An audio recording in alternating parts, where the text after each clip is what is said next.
Good evening, AOBE members, Brownsville educators, and our community, our beautiful community. Welcome back from Thanksgiving break. I hope everybody had a wonderful and safe holiday.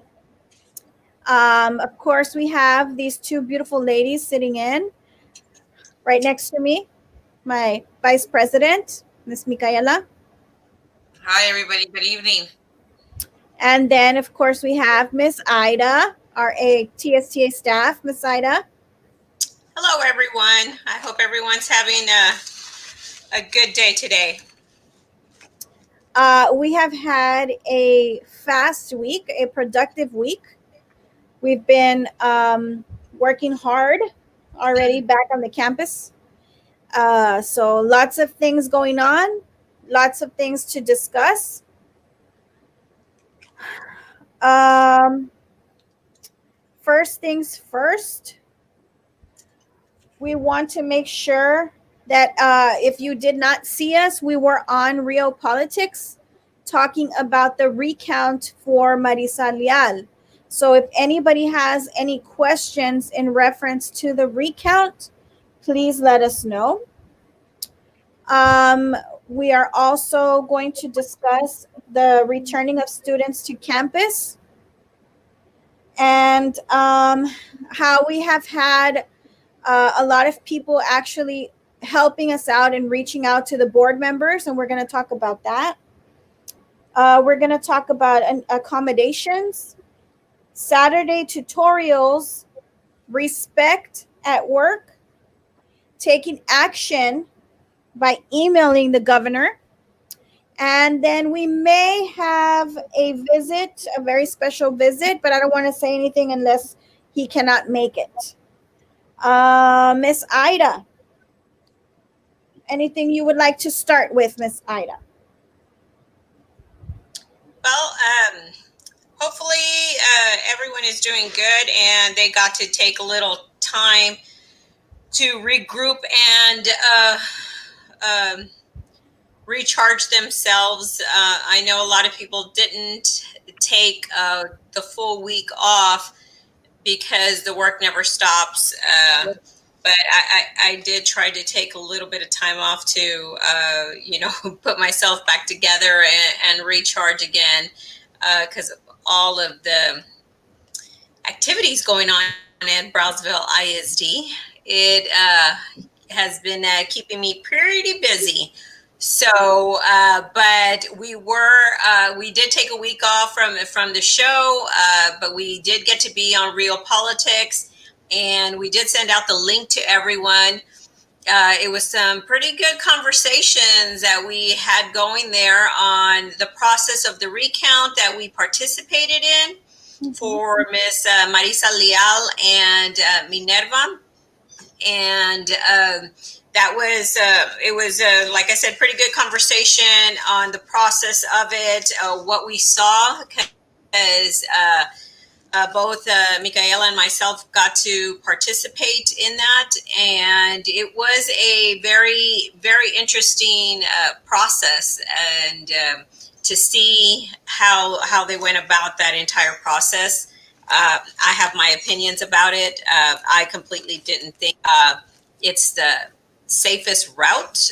There was quite a bit of things that they could have done to improve the process. One of the things that I like to see is transparency, and that's something that they were transparent, but not as transparent as they could have been. So that's my only thing. When you have nothing to hide, you hide nothing, and I just think that could have been a little bit better.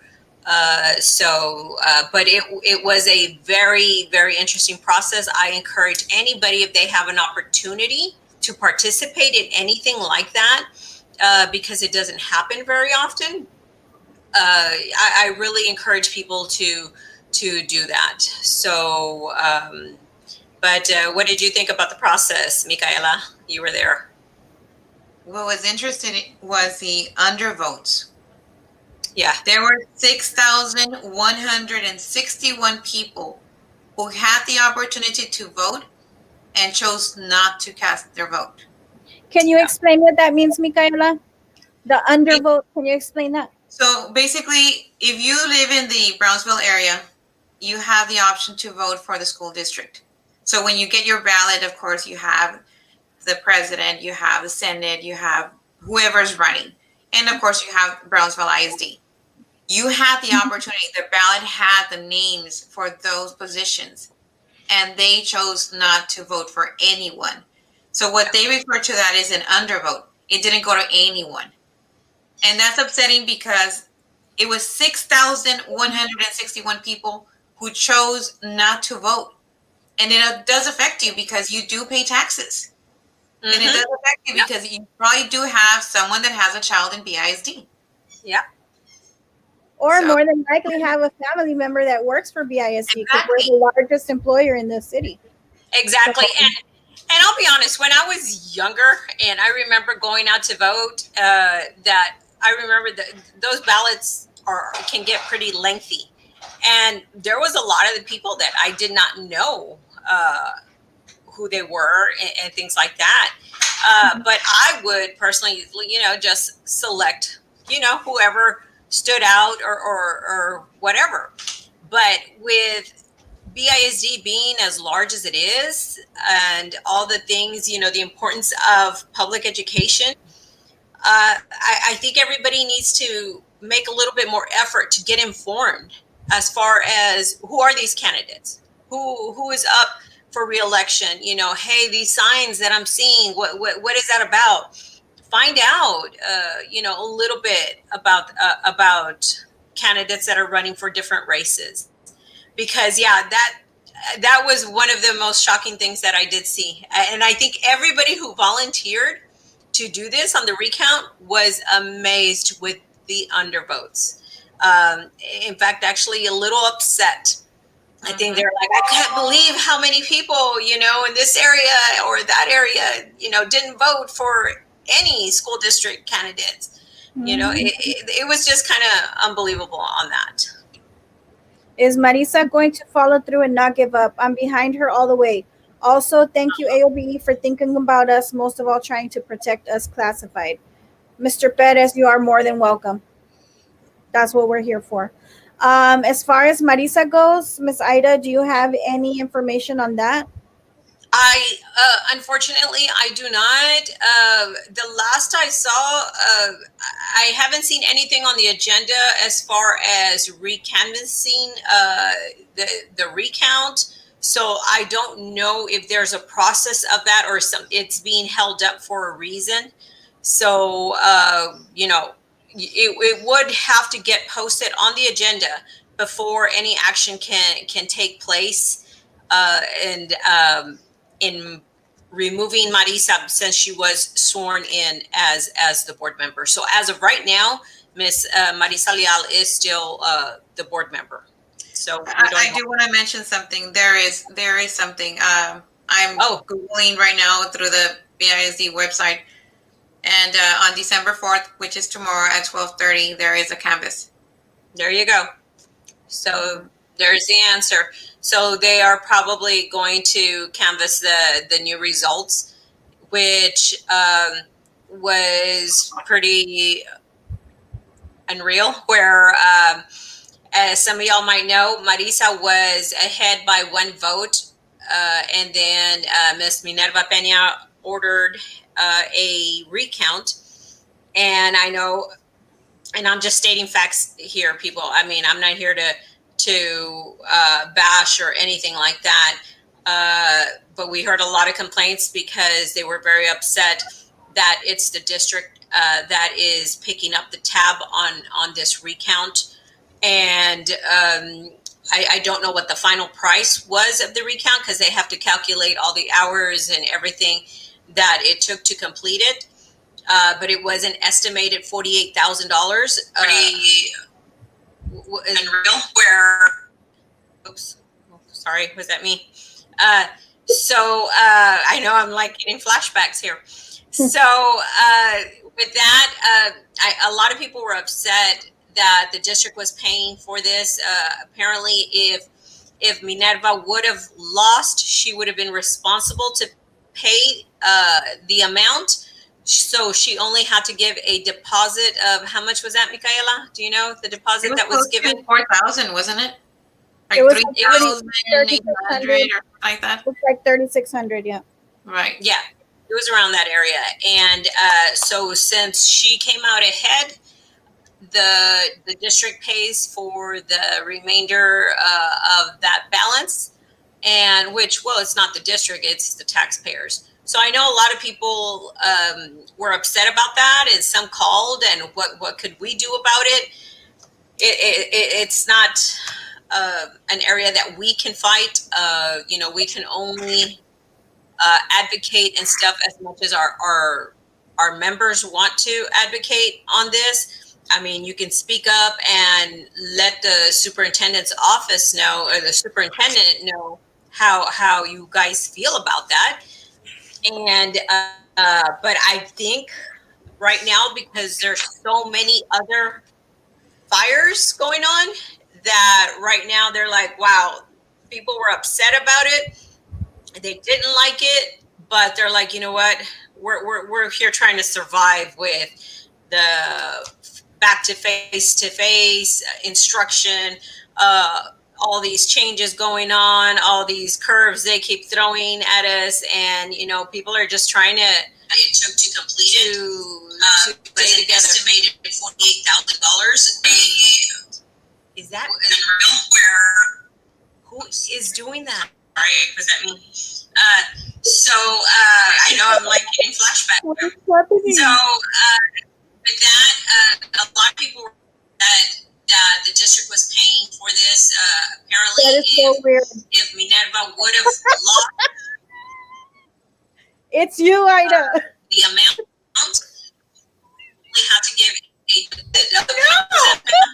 Welcome to today's world with technology, wasn't it? That's weird. Like that. Like 3,600. Yeah. It was around the area, and so since she came out, closing all other windows, the district pays for. It's not on your phone. Dear Lord, it was me double time. Oh my gosh! So you guys can tell this is very unscripted, and of course, we are still learning our technology. It was my twin. Manny, hello, Mr. Manny. Thank you so much for having us on the show last week. I learned a lot, and it was good to be able to have that kind of conversation with people who are so knowledgeable. So thank you so much, Mr. Manny, for having us on the show. It was amazing because we were able to get they got Jared on the show as well, and he was able to answer some of the questions that we had because we had some concerns, and that was really good. So guys, if y'all have not seen it, it was a good. How long was the show? A good 2 hours. A long time. No, it was more. I think it was like 2 hours, wasn't it? It was more because I think we started at like 6:15, 6:30, and we went into Erasmo's show. Right. Oh yeah. So it was a long time, but it was good information that we were learning as well as people were being able to listen to. So thank you so much for having us, Mr. Manny. Yeah, if y'all haven't seen it, please go check it out. Check them out on Real Politics. They do quite a bit of shows and good conversations on there and stuff. So very professional and friendly gentlemen, Manny and Roman. So. Disappointing to see people not make a choice one way or another. The Leal Peña race was not the only one I noticed that had various undervotes. Just sad. Ms. Rocha also helped during the recount, so she has firsthand experience, and that's why she's saying that that's not the only one she noticed. So thank you, Ms. Rocha, for all that you do. It's shameful with everything happening around the country that the new board has not called an emergency meeting. All I hear is they do not care.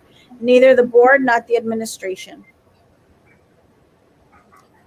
Too bad she couldn't put in for a vote to have term limits of 10 years and year out. That's true. Evening, ladies. Hello, Ms. Arate. Is it a possibility that there were many undervotes because of the intimidation and possible threats that were being shown by the incumbents? It could be. I mean, the thing with that is they got to remember, nobody knows who you vote for. Exactly. You know, that is, something that is completely confidential. So you can tell the candidates when they approach you, oh, yes, if you want to tell them I'm supporting you or whatever it is, you have that right to do that. But as far as, for them to know and confirm your vote, there's no way that they can do that. So, but as far as intimidation out there, yeah, there's a lot of intimidation. And that's why sometimes people don't like going to go vote because of the people that are out there, or they saw me and I didn't wave right, or things like that. The intimidation is there. But my goodness, you just wave at everybody, make sure you did your research, and you go and vote. It's your right. So it's heartbreaking to see when so many people have fought hard for us to have that right to vote. So many lives have been lost for us to have that right to vote. And to see that over 6,100 people did not cast a vote for BISD. And look at how many people it impacts at BISD. That board, the decisions that are made impacts a lot of people. Over 6,500 staff employees, over 40,000 students. And so it was a crucial election because of the pandemic we're in. But, unfortunately, 6,100 people did not feel it was important. So what can we do? Yeah. Ida, quick question. If there is an outbreak at a school, admins are to notify teachers, staff, students that have been exposed. Yet, due to the fact that teachers are in a building and it has been stated that the virus is airborne, shouldn't all teachers be notified? Shouldn't all teachers be notified? If there is an outbreak and if it was in the area that you are in, you should be notified. I will say that not all campuses are following all the correct regulations, okay? And it's not until somebody steps up and reports it that something is going to be done about it. Now, there's some campuses that are doing a great job, the best that they can with the conditions that they have been given. I have to give a shout out to Rivera High School. I'm sure it's not 100% perfect, but I do have to say that there's a system in place there that campus themselves, they came up with this system. It's not something that came from administration, but they have where you're going into every classroom or a different area. Let's say, for example, you go into classroom 101. You have to scan your phone to the QR code that is there in that classroom. So I was amazed. I was like, wow. So if you go in there into 101, and I was there and whatever, and I left and whatever, and then later I went to the cafeteria and so on and so forth. Oh, wow. So contract. Wow. Exactly. Tomorrow it comes out that somebody was infected, the teacher was infected in room 101 and was positive, or a student was positive in room 101. Not only that, but like this, you can pull out the report of everybody who was in room 101. Wow. That's awesome. So we have to Rivera, Miss Canales, you guys need to check it out. You all need to approach your administrator about that. But it is amazing to do that, because right now what the district has in place is, let's say the teacher in room 101 came out positive. Everybody, it's different. People can have low symptoms, no symptoms, or severe symptoms. Okay. But it's not until they come out positive that, hold on, miss, we need to try to see. Can you tell me who you've been in contact with for the last? Yeah, it's ridiculous. For the last 3 days, or since you started feeling ill, and you're supposed to remember all of that. I mean, come on. We barely remember what we had for lunch, and much less am I going to remember. Yeah, remember everybody I was in contact with. So, Miss Canales Rivera, I mean, we applaud you for. I mean, it's not easy. It's additional work, but you've got some form of true contact tracing going on at your campus. And so, what a proactive way to address it. Yes, exactly. That shows she cares. That's awesome. Yep. And amazing staff there, amazing counselors, everybody working together to get that system into place there. And they also did which you all can go on their Facebook and their website. They did a video of what it is going to be like at once you return face to face, because a lot of these students have this illusion that they were going to return back to what it was like before this pandemic. And that's why they're like, yes, I want to go back to school. I want to go back face to face because I'm tired of being home, especially, your secondary and stuff. They're like, oh gosh, get me away from my parents, or, I want to see my friends. And then some of the elementary are like, no, take my kid, some, not all, people don't get offended. But because they have that illusion that it was going to be like that. Well, they created a video, which I believe we had posted some time back, that a school district, Isleta ISD, had done a video of what it was going to be like once we returned face to face. So they have that as well. So, hey, I mean, and I'm sure probably there's some other campuses that are doing, similar stuff. But that was just information that I came across because a member shared that with me, and I checked it out, and I was pretty impressed. So we got to give credit where credit is due. So that was amazing. So kudos to Norma Canales Rivera. Great job, Ms. Canales. Yes, and anybody else, check it out and talk to your administrator. Talk to your administrator and see, that's something that they can do. So that's absolutely, some good ideas that they had there. Yes. Have you met with any board members regarding safety? We have not met face to face, but we have spoken to some. Right. And we're going to talk about that in a little bit. We're interested to see, because there was quite a bit of people that texted and emailed some of the board members from the previous time that we were on the show, and we put out their information and we showed the email that we sent out. So we wanted to give you some feedback on that as well. I don't know if we go already or if we wait a little while. Mr. Elizondo, hi. Hi, sir.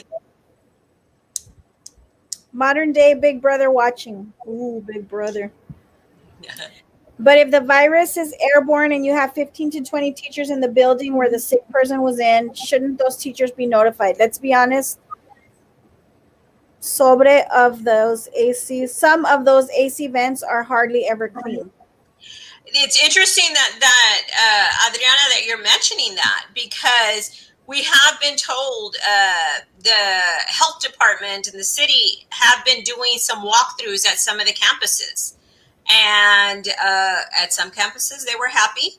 And at some campuses, they were not. I believe the air filters were an issue at some of the campuses because they are not being changed as frequently as they should. And right now, more than ever, they need to be staying on top of that. It's bad enough that we're not going above and beyond as some of the districts or some of the businesses are doing. They're getting that UV light for the filter, for the system, for the AC system, and things like that. I know it's very cost effective. Very expensive, but it's not being done here. So we need to definitely stay on top of the filters. If at your campus, your filters are not being changed and you notice that, I ask you to please put it in writing to your principal, and and there's your documentation, and I can guarantee you that principal is going to forward it right over to maintenance and make sure that that is taken care of. So if you notice that, please put it in writing. I know. Where do you get that report? Is it available? Where the city goes in and makes inspections? I do not know if it is available. We can definitely look into that. I can tell you that they were at my campus. They were at my campus yesterday, and they were there for a long while. Was it the city? It was over an hour. Yeah, they were wearing City of Brownsville like a uniform shirt, kind of like a button up, button down, whatever. There were two people at my campus. They were walking into the classrooms. They were checking that masks were being worn. They were walking. They went into the cafeteria. They went out to the gym. They were all over the campus. They really were looking into, walking into classrooms and different things like that. So I'm pretty sure we did well because my campus is a good campus as far as the administration making sure that things are the way, as safe as possible and different things like that. But, they were there at my campus for a long time. Mm-hmm. Yeah, we've heard that they visited a few campuses. They critiqued certain things. I don't believe they were fining anyone. There was no fines. It was just walkthroughs to see what areas of improvement can be done. Yeah. And considering that it was because some campuses, they started it since Monday. So some campuses were just like, whoa, wait a minute, they're all trying to get settled in and stuff. But they were, at least they were out there, and that's good. Because it'll keep them on their toes about that, and so they know that people are monitoring that, and we're going to continue to ask for them to continue to do that because hey, it doesn't hurt. Yes, it could be stressful for the campus administration, and sorry about that, but our main goal here is safety, keeping safety in mind, and for us not to get complacent with the safety features that need to be followed. Right. It's easy to get that COVID fatigue, as people can get. People call it. Is that an app, Ida, what they have at Rivera? I do not know. I would ask your administrator to reach out on that. As far as what I know, the QR code,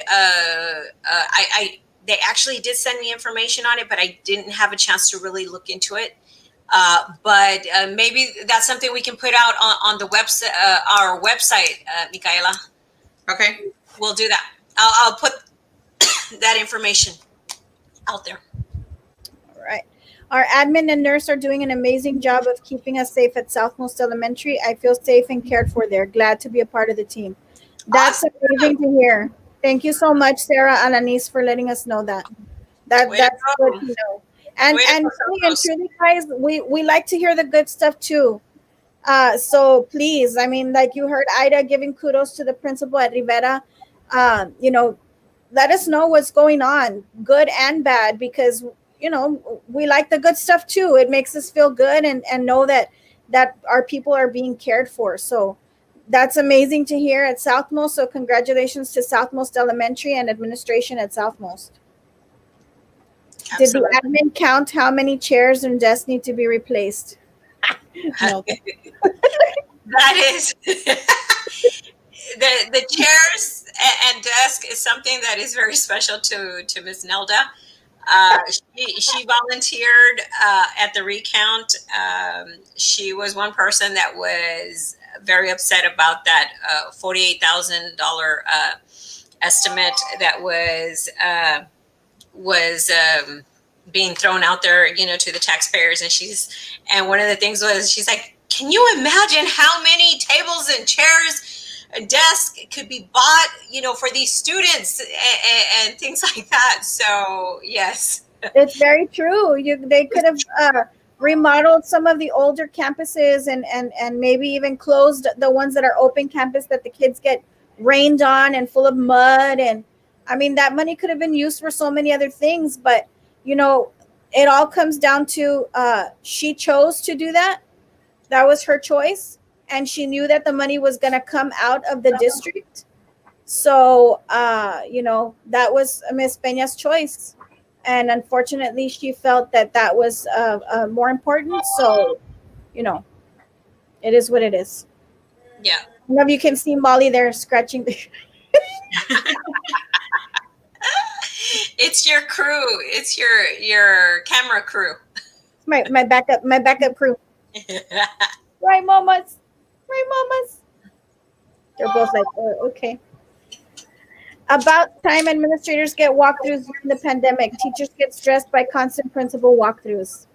Yes, Miss Lupita. And remember that your administrators are only allowed to do 2 walkthroughs. So yes, the walkthroughs we've heard have been a nightmare. We've asked for leniency on that. Sometimes the administration at the top is not very understanding, as you might have heard, and how we feel about that. But just if you feel that they are taking advantage and doing too many walkthroughs on you, please let us know, because there is limits on the walkthroughs. Yep. How can they not return us to virtual when things are looking more and more dire and deadly each day? Absolutely. We agree on that. And this is where we can start to talk about some of the things that we've experienced. I'll say that a lot of the students that were projected to return to face-to-face, those numbers have not been there. So again, I believe it is because they were under the impression, or they had that illusion, that it was going to be back like how it was before. And once they returned, they realized there was no socializing, there was no hanging out and things like that. So, a lot of the students did not return the second day, and the numbers continue to drop for face-to-face. It's a reality. We're hoping, we're still pushing on that. We're talking, we're trying to reach out to as many school board members as we can to have that conversation about how the employees feel about this, how frightened they are. And so maybe we can start having that conversation right now, guys, on, ladies, on about any feedback that we received from the school board members. Do you all want to share anything, or if there's anybody out there who wants to comment as far as any feedback that the school board members did, if they called you back, if they texted you, or if they emailed you back, please let us know on that, and I'll share what I experienced. For sure. I'm an open book. So we did email them all. They all did email back, except for, and I'm not picking and choosing or anything like that, but I did not hear from Ms. Drew Brown. I got no response from the email on that. Tipton, Dr. Prissy Tipton responded, and she said that she was going to look into it and was forwarding the information to Gutierrez. The new board member, Ms. Jessica Gonzalez, correct? Right? Mm-hmm. Sorry, I've been dealing with a lot of names, guys. Ms. Jessica said that she was forwarding the information to Dr. Gutierrez, and was going to look into it, and I have not heard back from either one of them after that. Let me see. I did have a conversation with Miss Denise Garza. She was looking into the different items that we listed on the memo, and was also looking into the FFCRA, the Family First Coronavirus Response Act. She was looking into all of that. I did have over an hour conversation with her to express the different issues and concerns on what our members have expressed to us. Because remember, we did send out a survey, so some of you guys did really well in pointing out different concerns and issues that you have been experiencing at the campus. So she was very receptive in the conversation, in listening to the concerns, and she said she was going to try to look into them. So that was Miss Denise Garza. Then I did have a conversation with Mr. Eddie Garcia, and it was also, a good lengthy conversation. It wasn't, maybe a good 30 minutes that we spoke on different concerns. That he did share that there was going to be some changes coming up. People were going to be held accountable at the top. So we're going to hope to see and hold on to that. I shared my thoughts of what I have seen from top administration, Dr. Gutierrez specifically. And I'll say it, these are my thoughts. These are not the ladies' thoughts of what I have seen and what I have experienced with the superintendent. Is some lack of professionalism, lack of respect towards people, towards employees. And I believe you have to lead by example. You have to lead by example. So if we want to have this district where I believe the respect needs to be there for every single employee, then you need to treat them with respect. But when people witness the main person at the top not being completely respectful of every single person that works in the district, I don't care who they are. I don't care who that person is at the top, and I don't care who it is that they think that it's okay to be disrespectful to. It doesn't make it right. And I am one that I do not stay silent about that. I just have issues with that. And so that was something that I did share with the school board members. And this is nothing personal on Dr. Gutierrez. This is just completely on how he behaves as a leader of this district. And I just have higher expectations of that. So I did share that with them. And, so it's clear on the board members I spoke to, it's clear of my opinion of what I have seen of Dr. Gutierrez. Again, that is my opinion, not the ladies. This is completely me and what I have experienced in having to deal with him, the little that I have dealt with him, because he does not give us the time that previous superintendents have given us. And I feel that is not right. Sometimes he will push us to his deputies to talk to them, or whatever the case might be. So sorry, Dr. Gutierrez, if you think that might be a little disrespectful, I'm just talking the truth. So moving on, the next board member, Monday. I was going to say you forgot someone. Oh yeah, was Miss Daniela Lopez.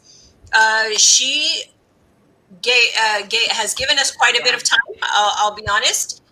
And when I spoke to her the following day, after the email went out, I met with her at about 1:00. She had already looked into the email. She had addressed certain issues with Dr. Gutierrez, and she had a few answers and working on the other things. But let me say this on Miss Daniela. One of there's a lot of issues that are going on in Brownsville ISD. Okay. But we have to prioritize which ones are, the first ones that, that we have to hit right away, and we prioritize them. One of the things that was at the top of my list, because it really bothered me, was that they were not meeting accommodations for people who have had diagnosed health issues, which put them at a very high risk because of COVID. And we had been asking for accommodations for them to work remotely. And even though at a board meeting, Dr. Gutierrez had said, oh, yes, we're taking those on a case-by-case basis, they were being denied. And the reason that they were being denied, they would state that they were going by the memo from Dr. Gutierrez stating that they will not be making accommodations to work remotely at this time. So I argued the fact, believe me, about how, then this decision had already been predetermined, and it didn't matter what we presented. So it was very upsetting to me. And I mean, I took that really hard on behalf of the member, because, I treat every member as if it is a family member of mine, or if I'm fighting for myself. And I knew that we had several employees that were very delicate, in a delicate situation. And keep in mind, documentation was there from doctors, and and I was like, how can you guys not? Believe me, I fought every side that I could possibly fight on it. And I shared that with Daniela, and she looked into it, and she told me, she goes, let me find out what's going on. I didn't disclose employees' names until the employee gave me consent to do that, and she looked into them, and so far I have to say that 4 of the accommodations have been met on some employees that were in a very critical or sensitive situation. So I get a little emotional with that, because it did mean a lot to me, because I was so scared, and it kept me up at night of, if something happened to these employees, and, and I didn't try absolutely every single thing to have them make accommodations for them, because the thing with that was these 4 employees were able to do their job 100% remotely, and they were not doing that. So they were not. It was just getting denied, and that was it. So again, if there's anybody else out there that has gotten denied for 504 accommodations, and you have a diagnosed illness that puts you at a higher risk because of COVID, please let us know.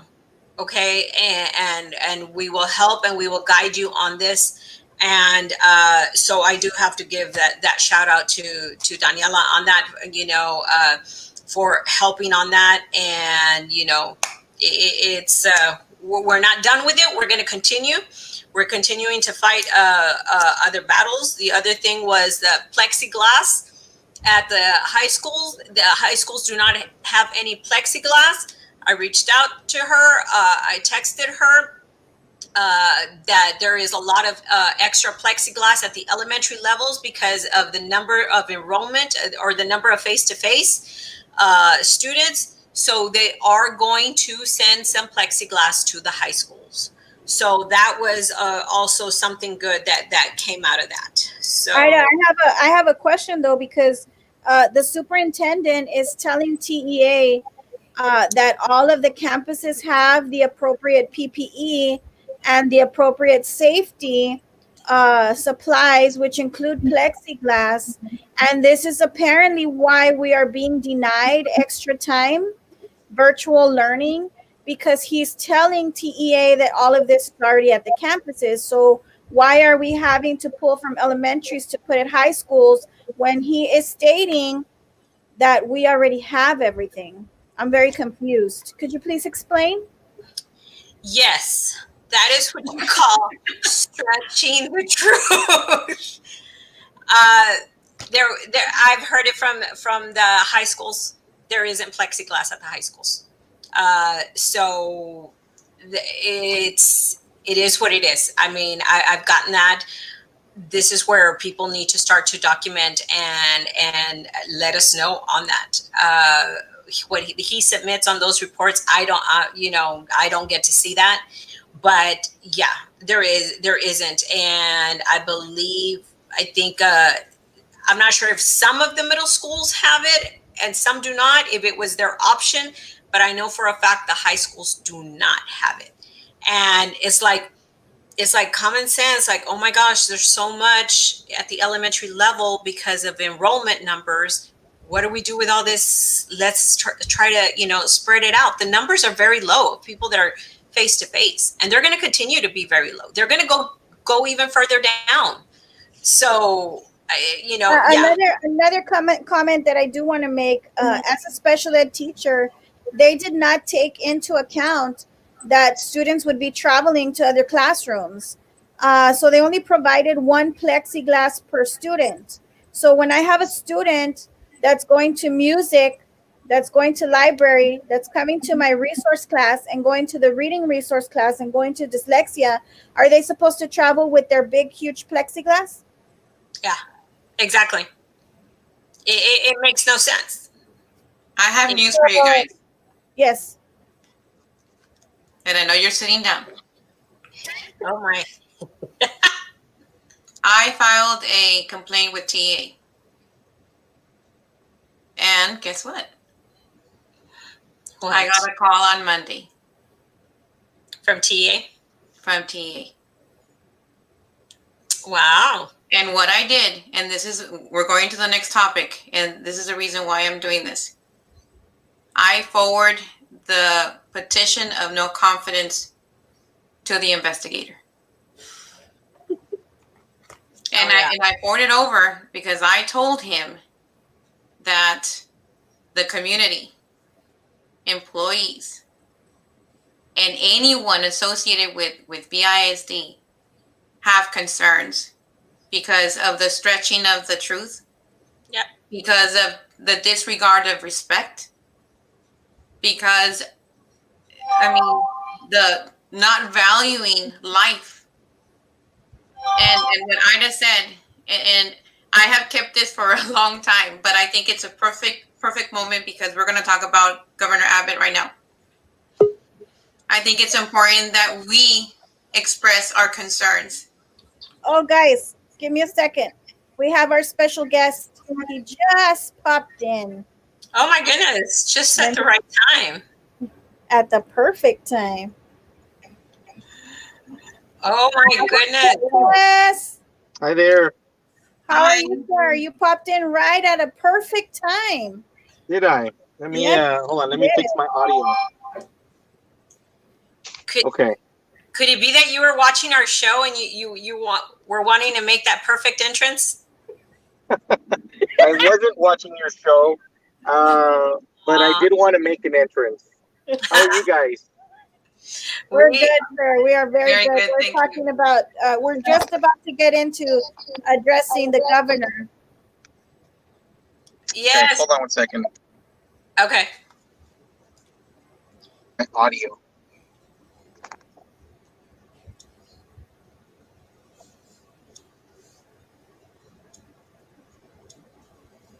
So while he's working on his audio, I want to say thank you to him because he is right now jumping in his car and driving home from celebrating his son's birthday. So we want to give a shout out to little Ruben and wish him a happy birthday, 12 years old. Yay, Ruben, happy birthday. So thank you, Mr. Lopez, for giving us some time. We know that's a special time to be with your baby, and we appreciate that you took the time to meet with us and talk to our viewers and let them know what's going on.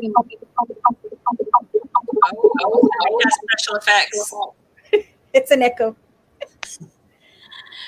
Mr. Cortez, if I may, can you hear us? I don't think he can hear us. Okay, now I got you. Oh, Oh Oh, no. and then he gets lost. and technology. So, but what I wanted to talk about it, and I can kind of ask him as soon as he gets back on, is the importance of taking action. Okay, Exactly. we saw that, and that was a perfect example, Micaela, where she's talking about it. There he is. Uh, Again, he likes those entrances, pero we're talking about taking action, Mr. Cortez, about how when people decide, to take that extra, make that extra effort and take action and contact your elected officials and things like that. Micaela was actually just sharing how she contacted TEA and she filed a report on she didn't say on what, but she filed a report with TEA and she got a call from I actually got a call, Ruben, and that's why I was so excited. And Who I never called you? thought I would get even a call or an email, but I got a call. Well, good. And I'm they're glad. looking I'm into glad you know. Brownsville ISD, and basically because the disrespect to the community, to the employees, to our children. Mhm. And it's disrespect because it's false information that's being given out to the public and to TEA in reference to all schools having the supplies needed to keep the staff and the children safe.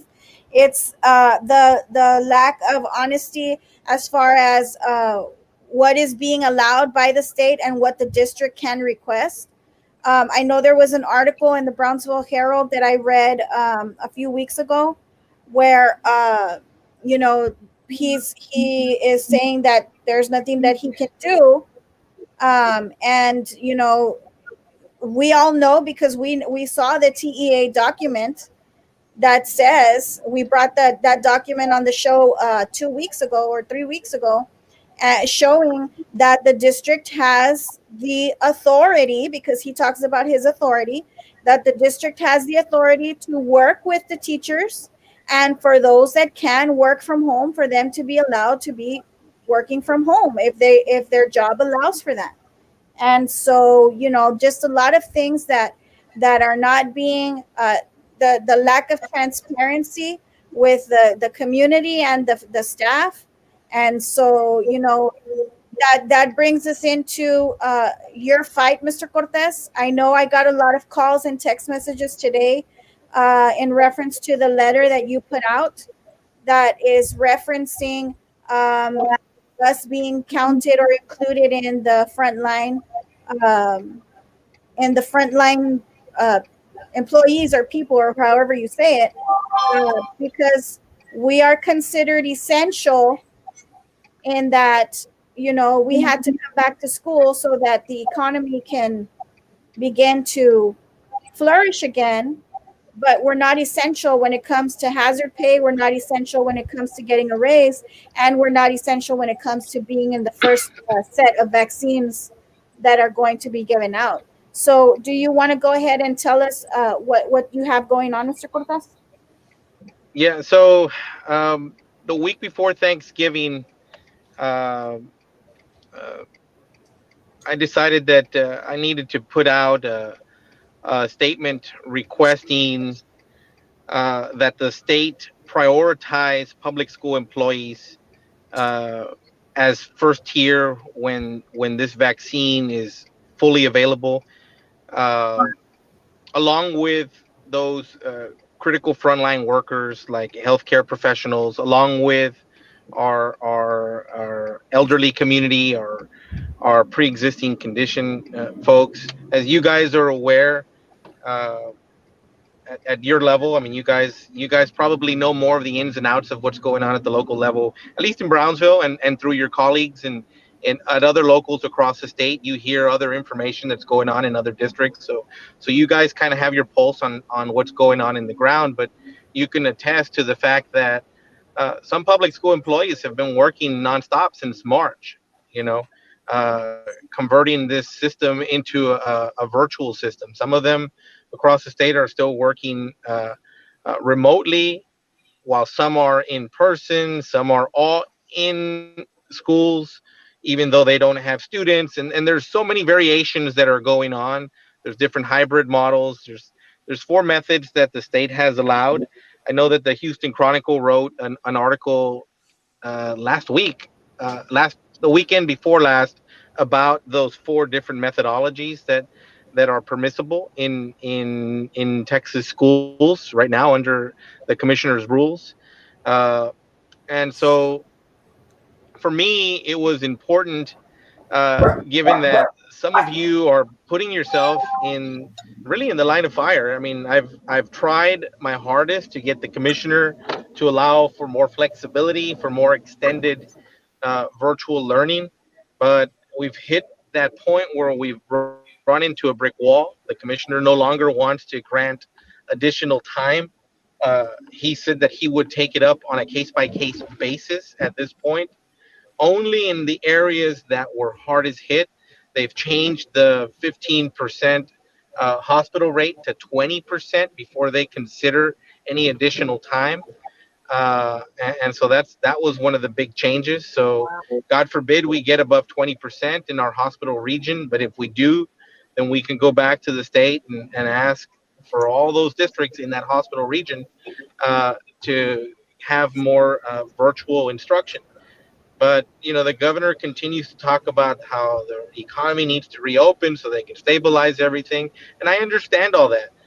And they say that it all starts with reopening of the schools. Well, if it's going to start with the reopening of the schools, then they need to prioritize the safety of every public school employee, and that was the purpose of the letter, to ensure that this state finally recognize public school employees for the value that they bring, that they've always brought.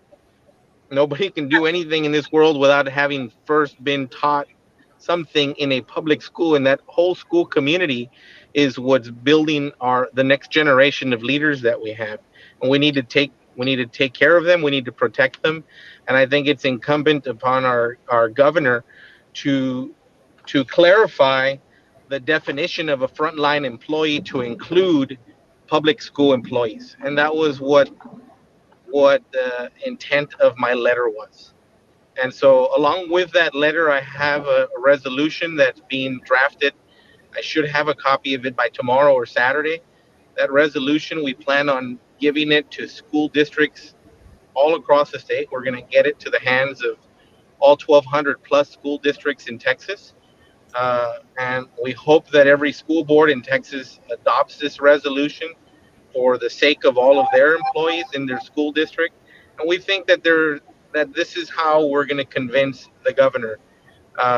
We believe there's power in numbers, and so an organization like AOBE and your partners across the state with TSTA can be vitally instrumental in helping us with this. As you all may be aware, just today, the New York Times published an article about a survey that was conducted by the National Education Association. And in that survey, it talked about how 28% of public school employees are considering retirement or resignation amid the concerns of COVID-19. This is nationally. In Minnesota, retirement rates had jumped 35% between August and September. I don't know what the rates are in the state of Texas, but I assure you, with the numbers continuing to climb in this state, that they're probably very high. And so for all of these reasons, because we need everyone to work as a family to help us educate our kids in our public schools, I believe it's not only important, but it's essential that the governor and the lieutenant governor and the commissioner take action in clarifying what the definition of frontline worker is to include all public school employees. Absolutely. Thank you. And we do thank you for that. I know in our we had a conversation earlier, Mr. Cortez, and right now, educators, public educators are in the fourth phase. So we're at the bottom of the list for the vaccine, but we're some of the first ones being called back in to work in a situation that's scary. I mean, you know. You know, it's all I can say. It's shameful. It's shameful that the state has put you all in this situation, and all because of politics. They literally were playing politics with the lives of public school employees. You know, you had a commissioner of education who was listening to the governor, and the governor was listening to the president, and they rushed to open schools. They didn't give the amount of flexibility needed. The higher education coordinating board took a different approach. They allowed for that flexibility that would, at the local level, let them decide whether or not to go full online or hybrid or what have you. And so you've got every community college and university in the valley doing all virtual instruction into the spring of next year. You know, but that's the higher education coordinating board. I don't understand why the commissioner wouldn't have done the same thing in the public school side through the Texas Education Agency. And that was something that we couldn't control. We discussed it with him. We talked to him about it. We wanted that to happen, but in the end, he made a different choice. And so here we are. You know, in the last 2 weeks, the number of positive COVID cases has almost doubled. Today, we're sitting on over 19,000 confirmed COVID cases of public school employees, over 32,000 COVID cases among students across the state. And if you listen to health experts like Dr. Melendez from Hidalgo County, he'll tell you that they use a 7x number because not everybody gets tested. Somebody may be walking around with minor sniffles, and it may be COVID positive, and they just think they have the sniffle, right? Because they're not experiencing all of the symptoms. Yeah. And if we're to believe that 7x number that the medical community is using is accurate, then 19,000 times 7 is a very big number when there's, you know, almost 900,000 school employees, you know. And if we've got 32,000 students that are tested positive and we have a 7x number to that, you know, that's several 100,000 students that could possibly have COVID-19. Yeah. And we still don't know what the after effects are of Thanksgiving. Those, you know, with the incubation period, we'll know more this weekend and into early next week what Thanksgiving is going to bring. And God only knows what's going to happen after the Christmas and New Year's break, right? And so I understand the anxiety and the fear that our public school employees are feeling. And again, this is why this letter needed to go out. It should have gone out yesterday, but we forgot to hit auto send, and so I had to send it out early this morning. My technology didn't work the way it was supposed to, so we sent it out early this morning. I've got a separate letter going out, I think tomorrow or Saturday, to the Joe Biden president-elect transition team. As you all are aware, your national association has 4 members on the transition team. So Yeah. NEA has a significant number of participants in the transition team. So we plan on getting it into their hands, and along with some other folks that we've identified that we know that have high-level communications with the transition team, and the ask is that President-elect Biden and Vice President Harris prioritize this at a national level. There's over 130,000 schools in this country, and we believe that every public school employee should be handled the way we're asking for those in Texas. Absolutely. Mr. Cortez, so what can our members do, the people who are listening to you, what can they do to help in this situation? In your opinion, what do you think? Wear a mask, socially distance. You know, I mean, when you're on campus, as much as you want to go and talk to your your colleague in the same grade level, avoid it if you can. You know, uh, nobody means anybody any harm, but you never know who the other person has been in contact with. We Mhm. need to continue to do our part. I mean, that's the biggest advice that I would give to anybody. Socially distance as much as possible. Wear the mask, wear it correctly, wear it above the nose. Uh, these things are critical. I mean, we're far from out of danger. This is far from over. These vaccines are just barely becoming available. Uh, Only 1.5 million doses are coming into Texas in that first drop off. And so by the time we get to the number of vaccines that we need to give to, hope God willing, if they include public school employees, well, there's 900,000 public school employees. Let's just assume 90% of them want to take it.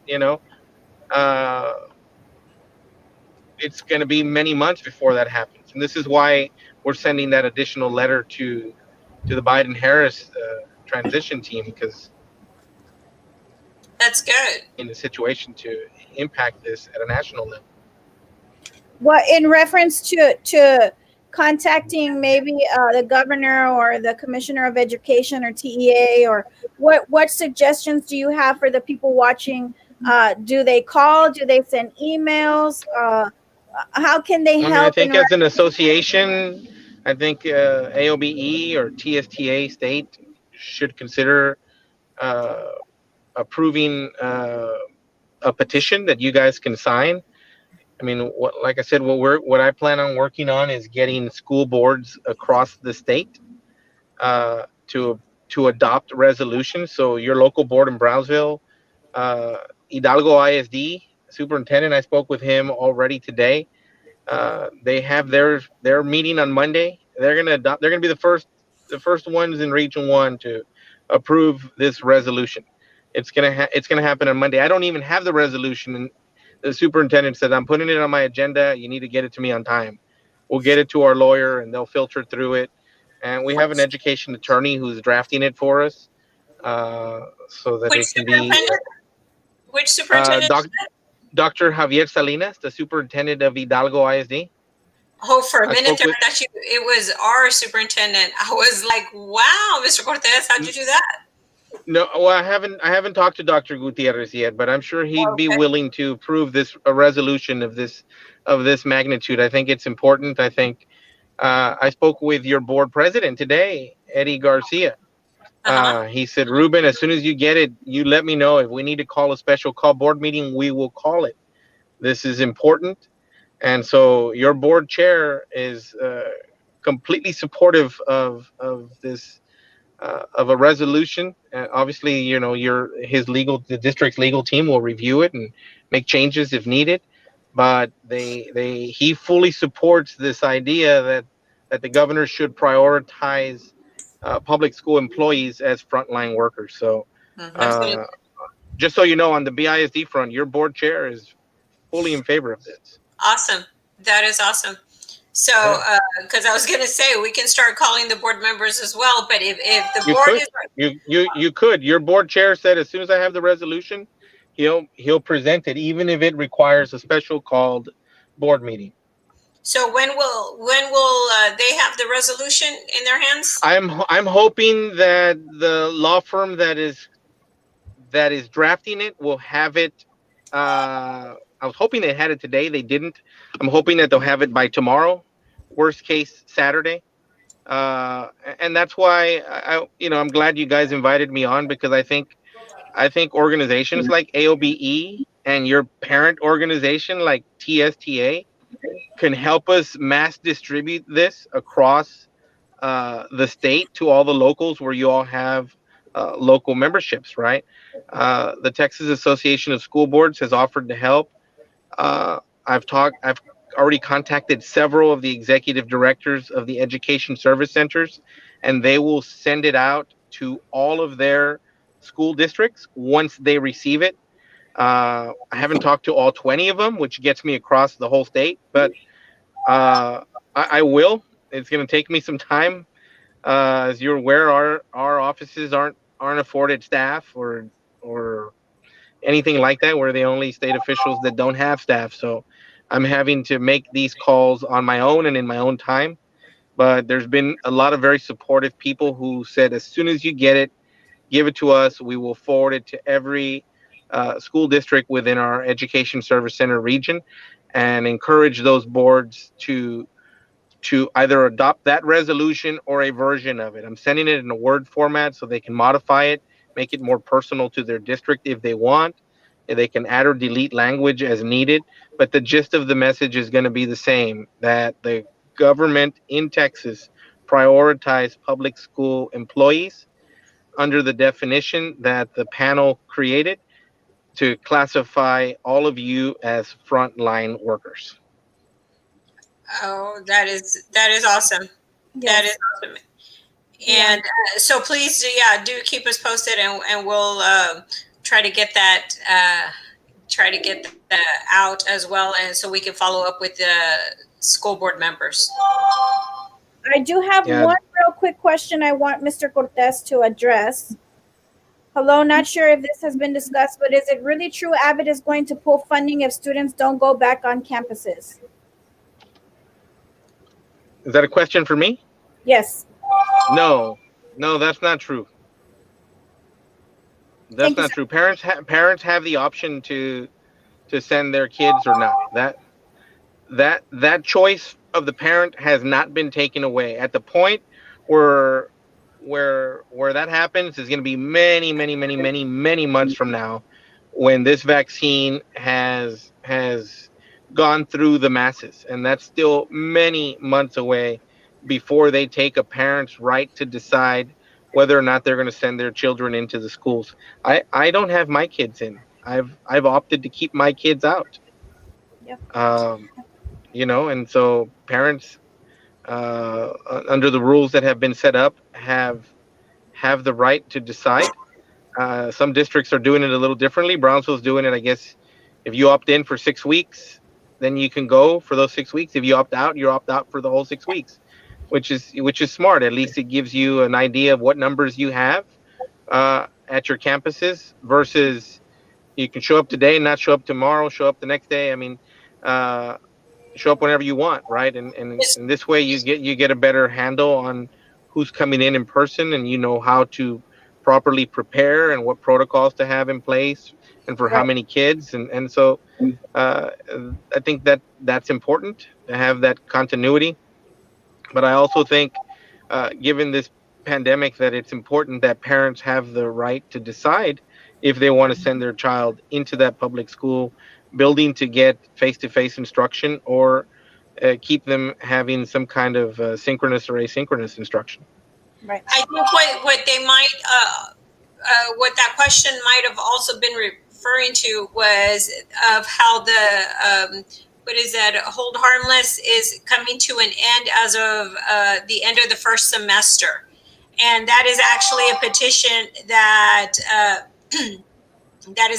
that we do have going, where we are asking the governor to stop bullying the school districts, as far as how he continues to threaten them on funding if the students are not back in the classroom. So that is something that we did send out to all our members, that link of where you can email the governor. And this is part of the things that we're asking you to take action on. So hopefully, if you can click on that link, it'll walk you through the process of emailing the governor, and it pre-fills it for you just with your information. And it's really easy to do. So maybe that's what they were talking about, because the importance of that is that for right now, for the first semester, they are taking into account last year's attendance in order for funding. But that comes to end at the end of the first semester. The governor has not said, as of right now, that he is going to extend that for the second semester. So that is what we're asking for that to take place, especially because of what we are seeing right now with the rising numbers.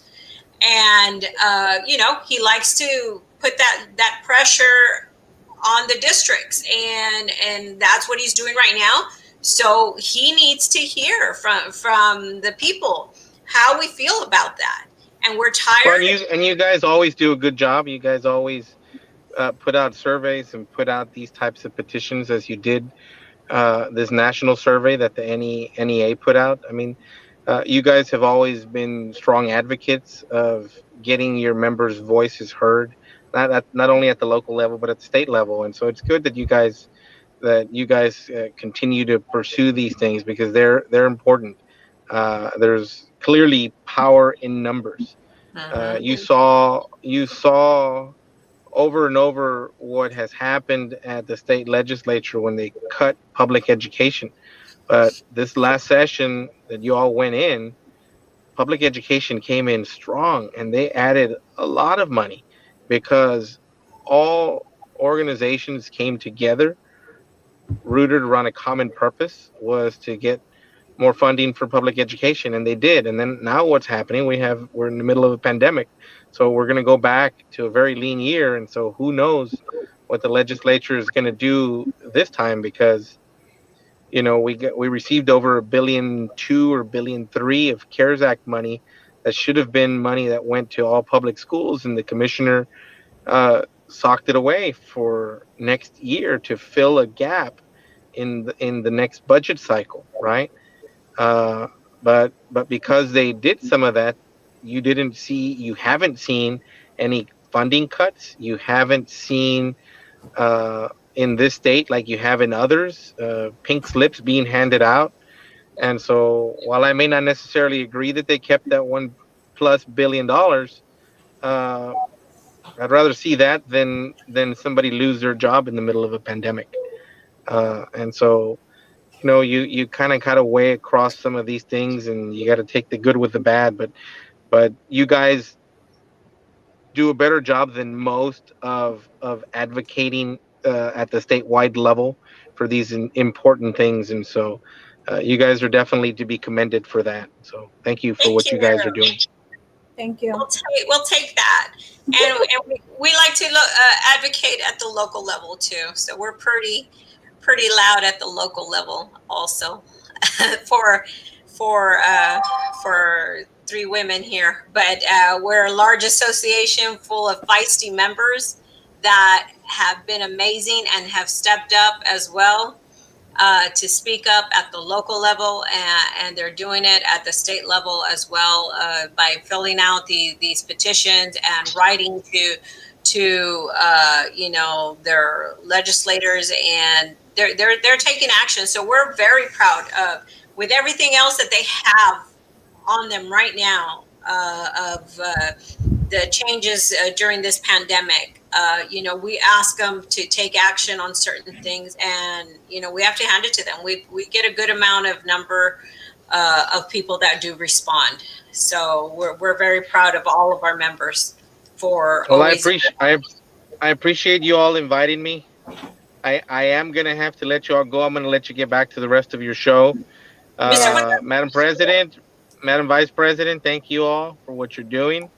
Thank you for the invitation. Thank you for your continued friendship, and all I can say is keep doing what you're doing, because it's groups like yours that make all the difference in the lives of the employees that work for school districts like Brownsville and other districts across the state. And Ida, like I told you before, I think if I try to call President-elect Joe Biden, I'd probably have an easier time getting a hold of him than I would getting a hold of you. I understand you're real busy. I understand people call you, and there's a lot of concern out there. And so thank you for all of the work that you do for them. I called you back. You didn't answer. I was in the middle of a birthday party for my son. Sorry. Yeah, the violin. No, a quick question, Mr. Cortez. There's a good question on here, really quick. If you can give your input on this, how do they do STAR testing in the spring if parents don't need to send their kids onto campus? What do you think of that? So I already wrote a letter to the commissioner asking him to waive all STAR. I wrote a letter asking him to waive TELPAS and T-TEST. I don't think that they're going to get any valuable information from this test because they have nothing to compare it to. This academic year is unlike any other. Do I believe the test should be administered? Yes, but just as a tool, just as a gauge, but not to be punitive in any way, any shape, form, or fashion. The rule requires that a student be physically in person to take the test. I don't know how they're going to do it. If, as me as a parent, I have the option whether or not to send my child's not going. What is my child going to fail this STAR exam? These guys are crazy. They're going to have to make the decision in the coming months to waive it, and he's going to end up doing what he's done in the past historically in areas like where we were hit by disaster or storm.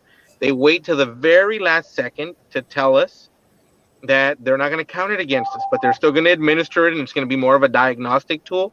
But they wait till the very end because they don't want any of our educational professionals to take their foot off the gas with instruction.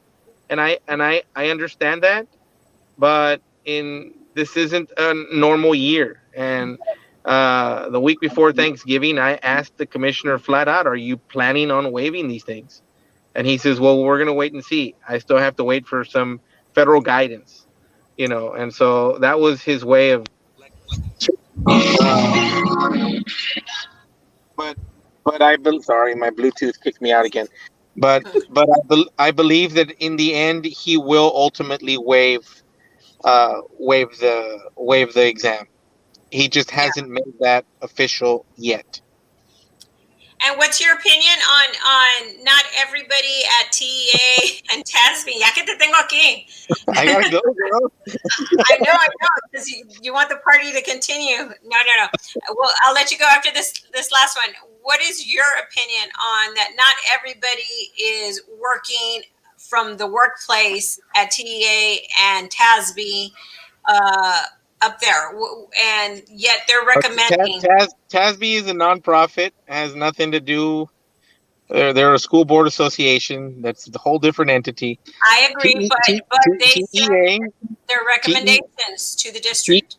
TEA. I have questioned the commissioner on this several times, and even at this November meeting, I brought it up.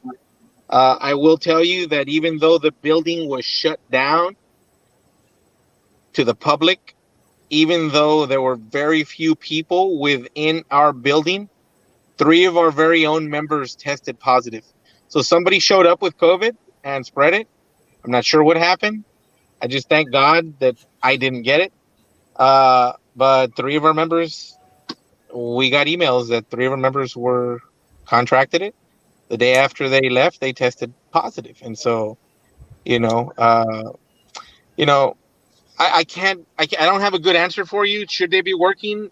Yeah, I think if TEA is going to demand public schools open, then you need to be open, right? And I've told the commissioner that, but in the end, that's not a decision that I can make. That's the decision that the commissioner can make. We don't control him. We don't control his staff. But that is not going to stop me from telling him and speaking my mind. And I have told him, how can you, in good conscience, demand that public schools reopen when your staff isn't reopened? Yep, exactly. So anyhow, very true. For what that's worth, I have tried. Tell little Ruben that we said happy birthday. Yes. 12 is a big number. He's a big kid. I miss him. Ethan misses him. Tell him Ethan says happy birthday, and enjoy your evening with him. And thank you so much for taking the time to come on here and talk to us and let us know the fight that you're in. And we appreciate the fact that you thought of us in that way and that you are pushing for that, because I had not heard of that before.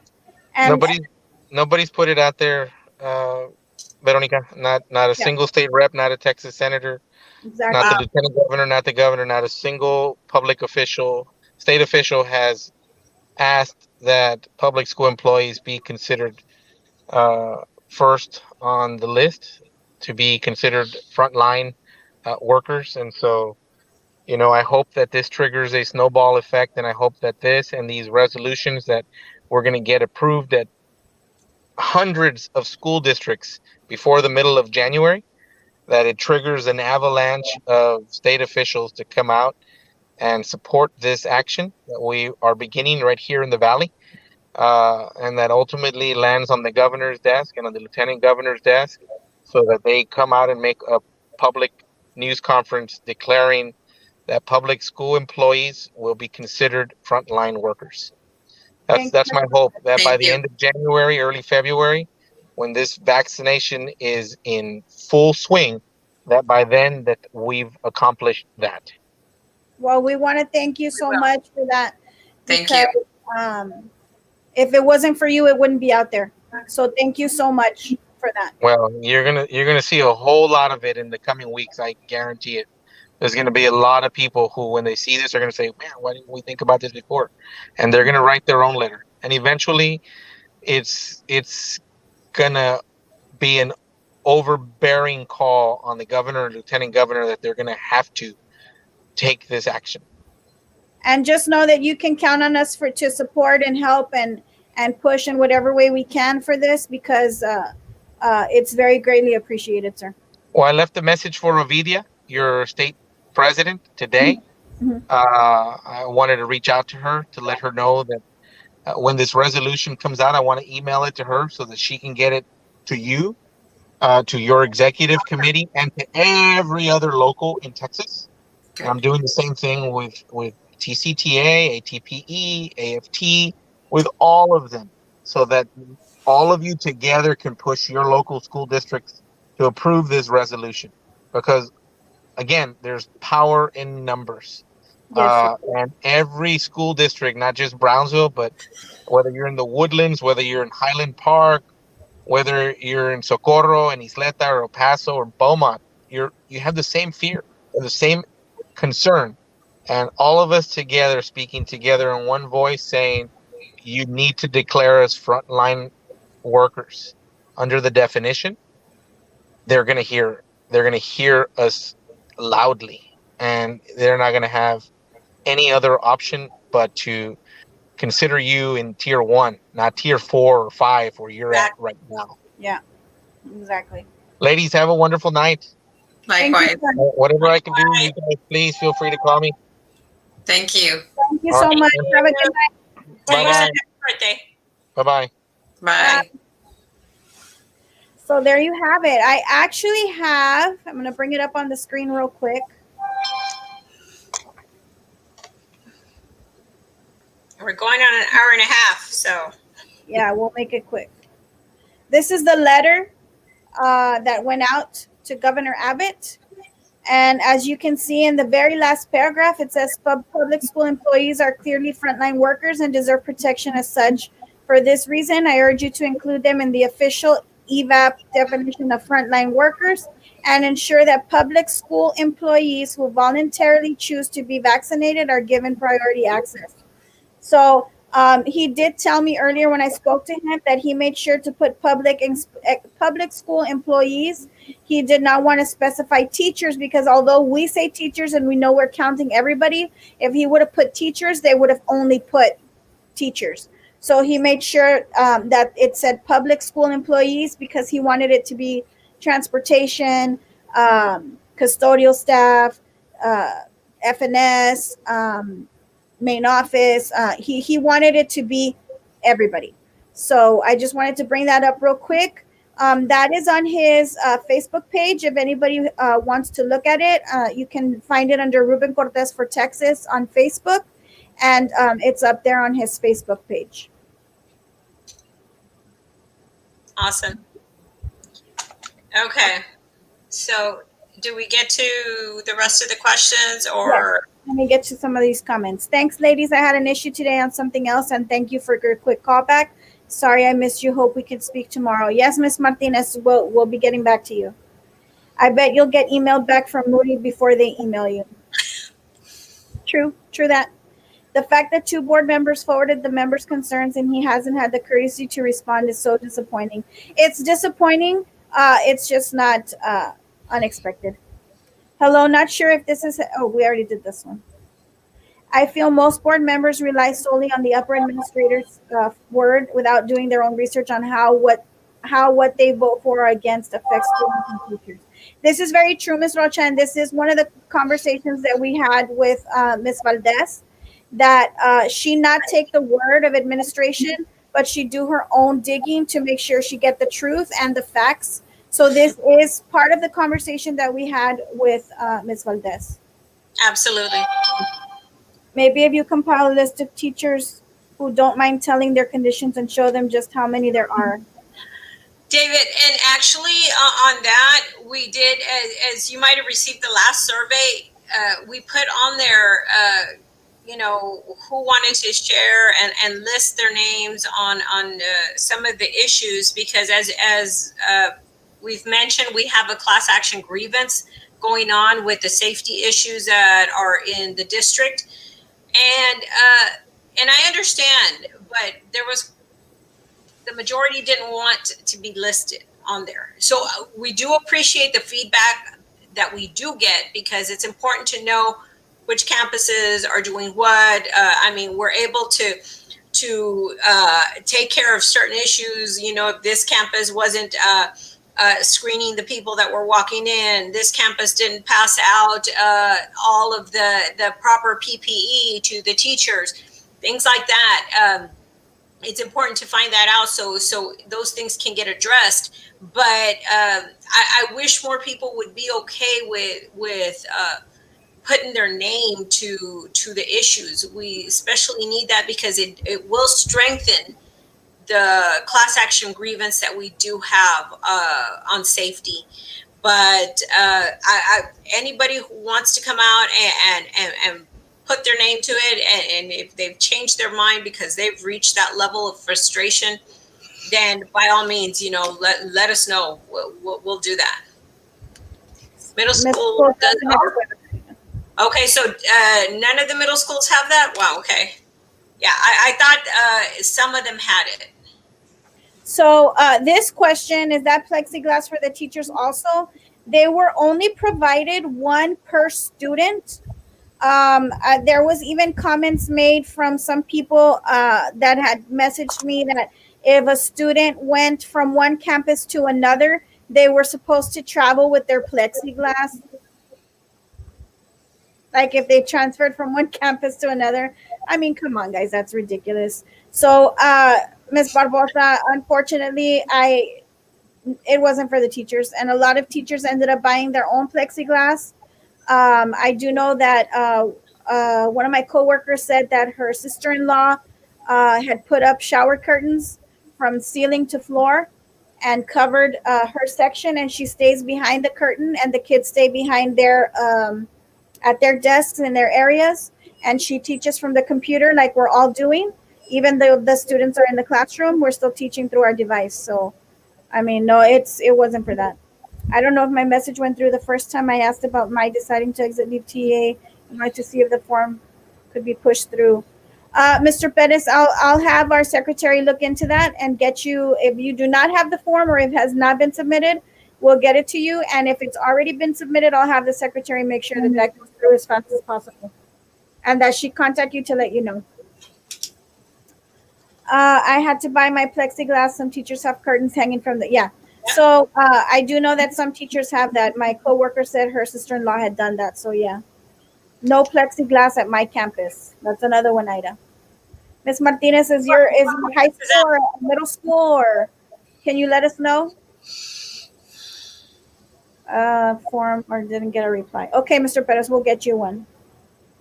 Mr. Cortez in the house, yes. Can you let the people know the contact info to share our concerns? The contact info? No, but let us know if you're talking about for the board members here or if you're talking about at the state level. The contact info? She might be talking about what Micaela was talking about. The TEA contact info. Oh, okay. Maybe. We'll see. Ms. Rocha, if you can kind of let us know which one you're talking about. Yes, happy birthday to Mr. Ruben, little Ruben. Hi, Ms. Barron. I think they meant Miss. Oh, Ms. Borrego, he changed it. Micaela, what else did the investigator from TEA say about the vote of no confidence? They're going to look into it. And what I was going to get at is that it is important that we voice our concerns. It is important that we unite, like Mr. Cortez mentioned. Our voices will be heard, and there is power in the numbers. So if you look at any petition, especially the one that's out right now that TSTA pushed out, all we have to do is put in our personal information, our name, our address, our phone. I don't know if it includes your phone number, but it's automatic. All we have to do is participate and take action. So yes, we're going to look into it. Oh, that's good. So sorry. I'm sorry. And if you all have not seen the petition of no confidence, the comments that are on there, wow. Exactly. And everybody has access to that. As soon as you log into the vote of no confidence, once you get into it, you can go at the bottom. There's an option where you can click, and it brings up all the comments. And you're gonna see. It's not just me, Ida, and Micaela. We're not crazy. We're not three crazy ladies. And we're not bitter either.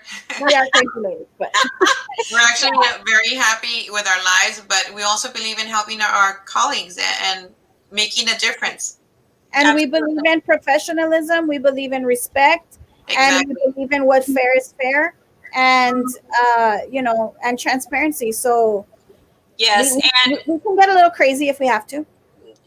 Absolutely, I have no problem with that. But if you go on the comments on the petition, you'll see that it's you can tell it's from different people and their point of views and what they're experiencing. I mean, the stuff cannot just be made up. Wow. Another thing is the comments that were made back, was it in September? Mm-hmm. Are comments that basically are happening now. Yeah. So there hasn't been a change. No. And that's what's really sad. And I know some of you are going to ask, well, what's going to happen with it? We are waiting for the board to get settled, and we are going to request for this to be an item on the agenda for discussion, because since 1,200 signatures were collected on this petition of no confidence, and Dr. Gutierrez could think it's no big deal, like, oh, well, it's only 1,200 signatures. To me, and those were his words, I'm not making that up, but to me, it's very alarming when you have over 1,200 people that were willing to sign this and make comments on how they feel about his leadership skills. And I would be very alarmed if there was 1,200 people telling me I'm doing a horrible job, or I'm not doing a adequate job or fairly adequate job. I would have a problem with that. So the fact that he didn't, that's very sad. And the fact that he doesn't want to sit down and have that discussion with the issues that are on there, that's also very sad. But we are going to ask this board to, hey, let's have a discussion on this, because 1,200 of your constituents think that this is a problem. Yeah. So we're not done with the petition on the vote of no confidence, in case anybody might be wondering, and it has to play out in time, and we you have can still sign it. I just noticed that someone shared it. Yeah, that would be her.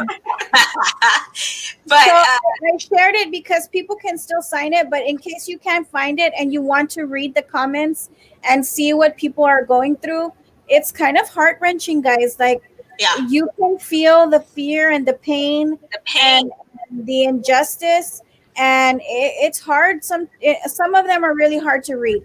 So I put it there. If you want to sign it, feel free. If you want to read the comments and then sign it to support educators, feel free. I put it in the chat. Yes. So as of today, there's another outbreak at Hannah. Why are they pushing for students, faculty, and staff to go back when the classes can be done online? I agree. I believe that's all the superintendent. He's The putting vaccine, the scores before health. scores that are probably going to end up not even mattering. The vaccine was developed too quickly. I'm skeptical of getting it. What happens to the economy if people keep getting sick and keep dying? It is sad that it is always money first, health second. And you know what I'm going to say about this?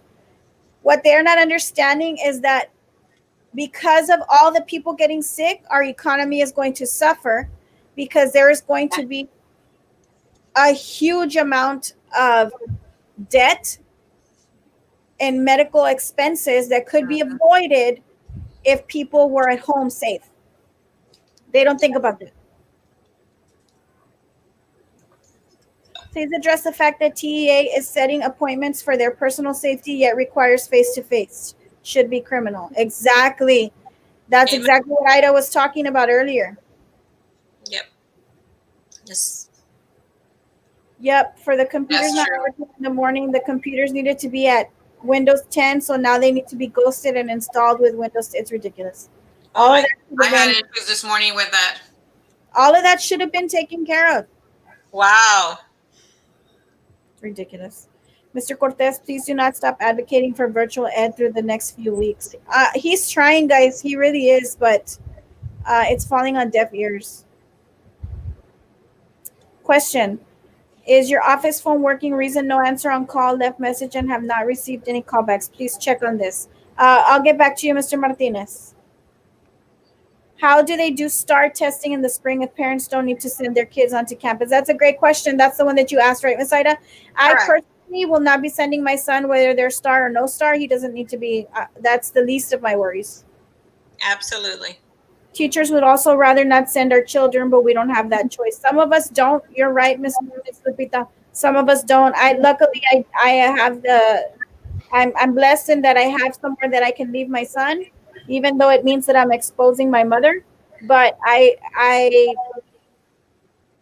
the only daughter here, so she's gonna end up being exposed to me anyway because if she needs something or whatever. So I rather her only be exposed one time by me than twice by me and my son. Our admin says if kids show up, you just accept them. That's right, David. The only choice right now is in-person STAR testing, not for my son. Yep. Whatever happened to having a room available for employees, children, and at their own campus? They changed their mind about that. They didn't want to do that. Thank you, ladies and Mr. Cortez, for all that you are doing to put safety first. Thank you, Ms. Lopez. My fear is that they say all students on campus for STAR, but all on laptops with distance and classroom if able. Yeah, it ends up being the same thing. So they're still going to do it on the computer. Well, guess someone needs to tell the commissioner that teachers in Brownsville have been working harder than we've ever worked before. There is no taking the foot off that pedal. It's 8 p.m. and I'm still here working on tomorrow's assessments for my students while listening to your amazing show. Thank you, Ms. Ross. And that is factual. When he said that, I wanted to say we've never stopped. Nope. We've never, even when we knew STAR wasn't going to happen last year, we still didn't stop. We are not a district that does that. That's not who we are. No. I don't understand why we can't work from home while we wait for COVID test results. We have a major substitute teacher shortage. Yes, we do, Ms. Alanis. That's another thing that we can talk about in a little while. The question of why, if people are being exposed at work and are not having symptoms, they cannot be working from home instead of requiring a sub, which are very hard to find because the subs are not wanting to come onto campus to give the lessons. So that's a very good question. A teacher is more likely to go to work sick if they know they can't get a sub and have to be out for 14 days. We don't want to put undue stress on our coworkers. Exactly. If we have to be tested, let us work from home if we are feeling fine. Exactly. I agree with that. Excellent. How would declaring the teachers as frontline staff help the employees out? Ms. Ida? I'm sorry. I was writing notes. Let me see. How would declaring the teachers as frontline workers and what frontline staff help the employees out? I think what she's referring to is on what Ruben is trying to do. It's just to be able to move them higher up to be able to get the vaccine if you choose to receive the vaccine. That's what he's trying to do in this process. And So that's- they're at that's a what level I need to 4. say. Yeah. I'm sorry? Where there's different phases, and so teachers are at the 4th. We're at the bottom of the list pretty much. Yeah. But we're the first ones being required to go back into the classroom and exposing ourselves to the students, and that's across the board, because in the main office you have parents who are still coming to come talk to people. You have the people that are working in the main office or at the district in CAB or wherever, in any department. They're exposing themselves because their children are exposing themselves, because they're having to take their children to work because they can't keep them home because they're not at home.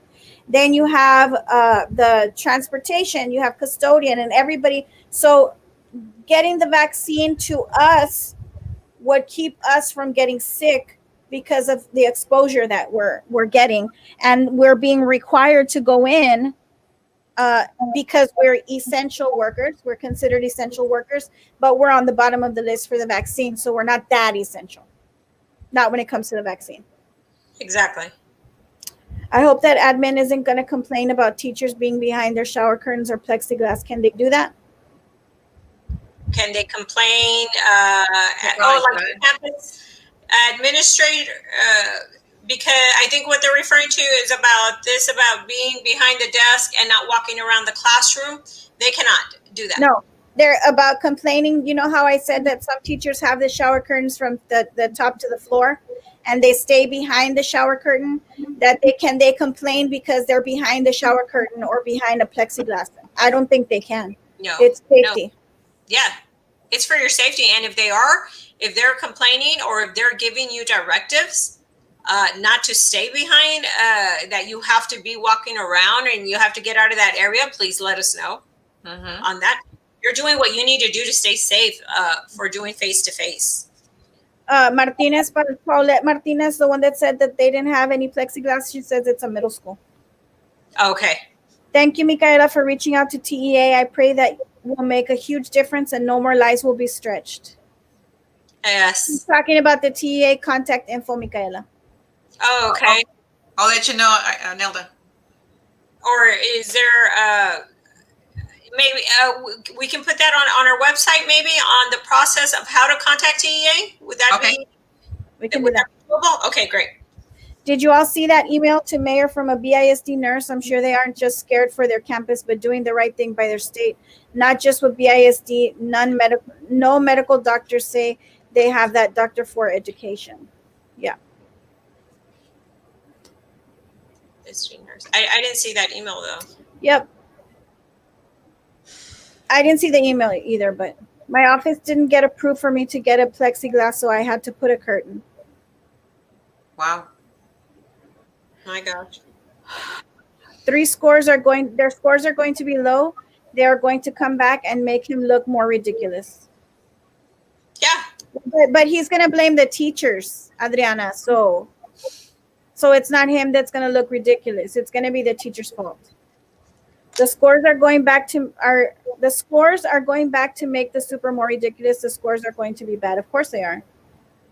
I am being used a sub as an employee and have to do my work as well. Oh, they have her as a sub and regular work.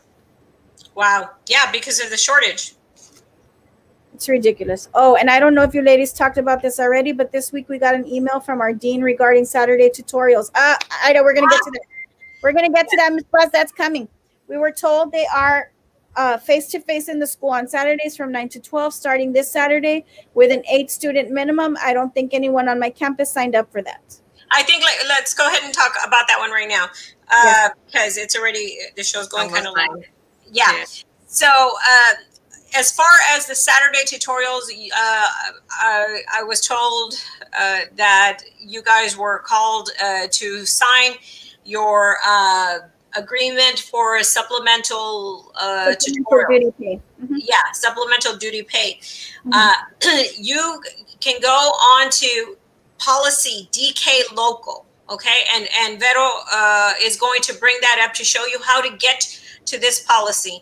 DK local talks about supplemental pay. It is your option. You have the right to refuse it.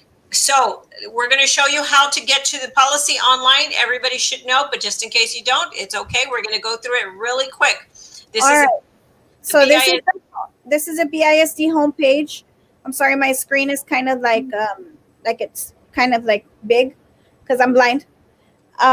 So right here on the right hand side, in the little black bar, you see the little yellow letters. Sorry, you're gonna click on policy, and it's gonna bring up a search.